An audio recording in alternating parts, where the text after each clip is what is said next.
Welcome back to CHD 210, Educating Exceptional Children. This is going to be our next lecture video. So here we go. This week we are talking about Chapter 8, Engaging Children with Special Needs and Free Play. And free play, which is just another word for unstructured play, is a major component of most early childhood education programs. Although this can be a difficult time for young children with special needs. Some children may find free play kind of chaotic and react with increased behavior challenges. Other children may find the lack of structure disorganizing, or may simply withdraw or wander around the classroom. Still, others may need assistance engaging in meaningful play with materials and other children. So there are a variety of strategies that we're going to talk about in this chapter to help you engage children with special needs in free play. So here we go. So before you, some children, they have a very particular difficulty with unstructured child-directed play, okay, for numerous reasons. And so therefore, the reasons that you see on the screen in front of you may require some extra support or some scaffolding during free play.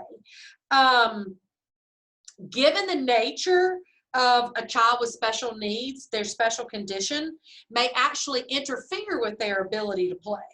And so we want to make sure that it's not, that we shouldn't be surprised that children with special needs might not initiate play, or they may have a very unique way of playing during that free play time.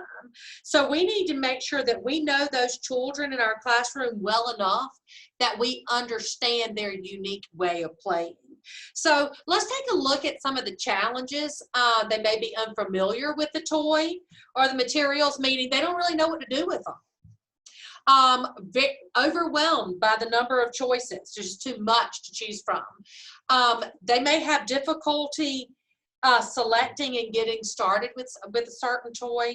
They have low or poor task persistence, meaning sticking with it, okay? They get started and then move off. Being easily distracted or have difficulty focusing.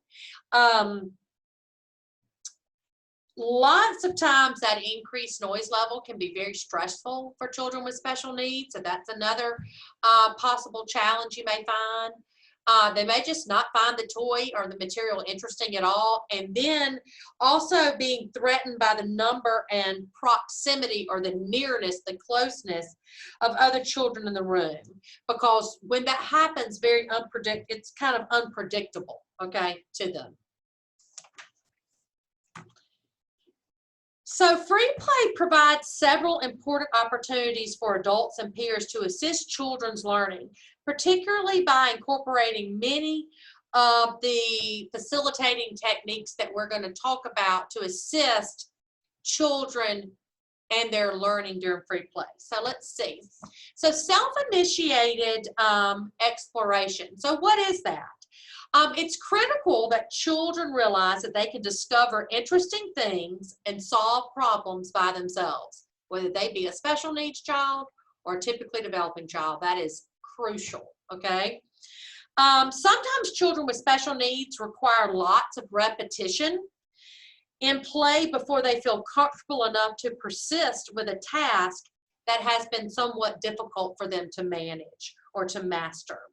So how do we teach children to play with toys? Often children are limited in their ability to play successfully with others because they don't know how to play with certain toys. During free play, the teacher can directly teach certain play skills, thus increasing the likelihood that a child can play on his own or join in the play with others. So we want to make sure that we know that children without disabilities don't really need to be taught how to play. They just naturally curious, and so they just naturally learn how to do those through like trial and error. However, children with a disability might not be that persistent. Remember we talked about that task persistence? They give up easily because something gets difficult. And so they might not persist and continue on when a task gets difficult, and they may just walk away from it. So one of the things to think about is to, lots of times children, when they are faced with that, not knowing how, you may see them wandering around the room, not staying right in that area, okay? Moving quickly from toy to toy. They get started, it gets difficult, they move away, okay? Or they do the same thing over and over and over again with that toy. They don't ever try to do anything different with it. And that would simply be because they're familiar with it, okay? So those might be some of the behaviors, those behaviors you may see when a child doesn't know how to play with a toy, okay? Free play allows teachers to use strategies such as following a child's lead, which takes advantage of the child's existing motivation and interest, and scaffolding to support that child in their next skill level.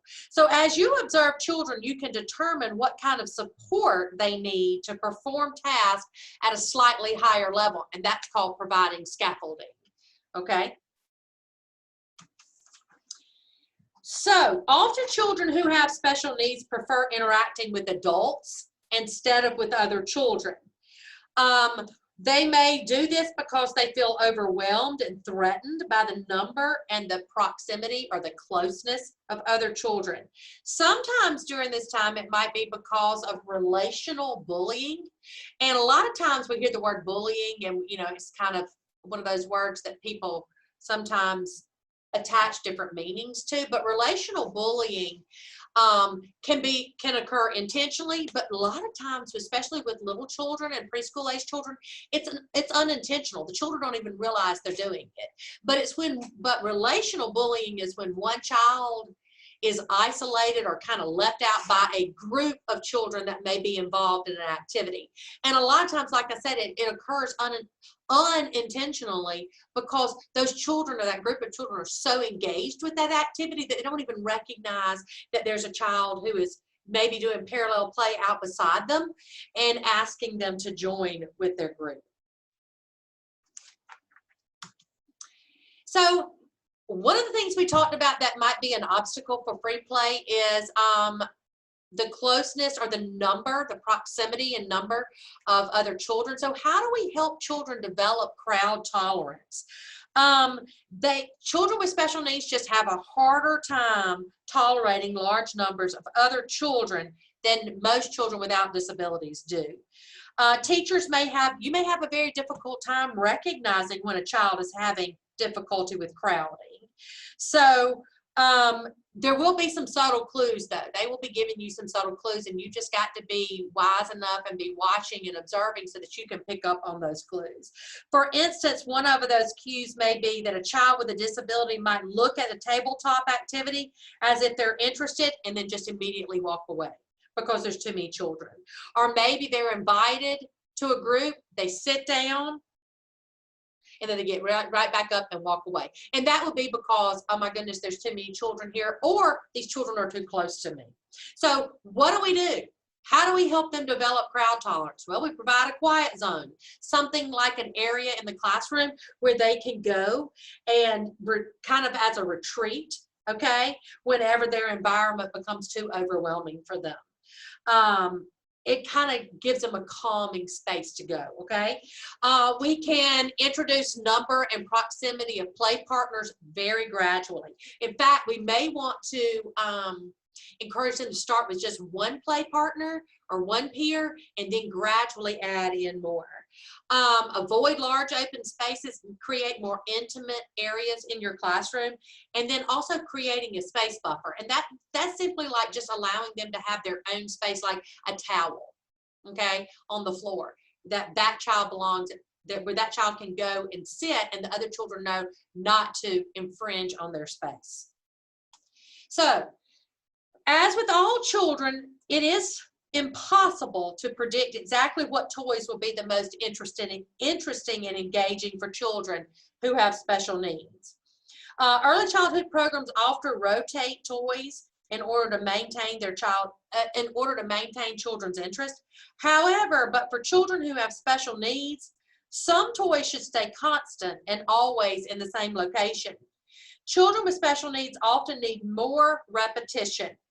Once they are very familiar with the toy or a book or a song, and they usually don't get bored with it. Now, we're not suggesting that children with special needs should never be encouraged to experience new things. It's just rather the point is that it is important that certain things should be predictable, familiar, and comfortable for children with special needs so that they will continue to grow their skill set. So let's look at toys that appeal to different developmental levels. Some toys are easier than others to support children at any skill level, okay? Materials like whiteboards and easels, Play-Doh, bean bags, these are all open-ended materials, meaning there's no right way and there's no wrong way to play with them. So it's important that we have many open-ended materials in our classrooms so that children with a variety of developmental levels can be supported in the same classroom.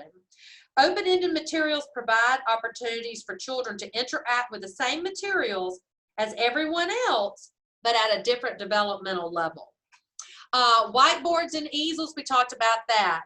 Play-Doh, it has a wide appeal to all ages, and it allows all different types of levels of engagement. Bean bags offer multiple possibilities for children. They're easy to grasp, so if a child has a physical disability, they're very easy for them to grasp.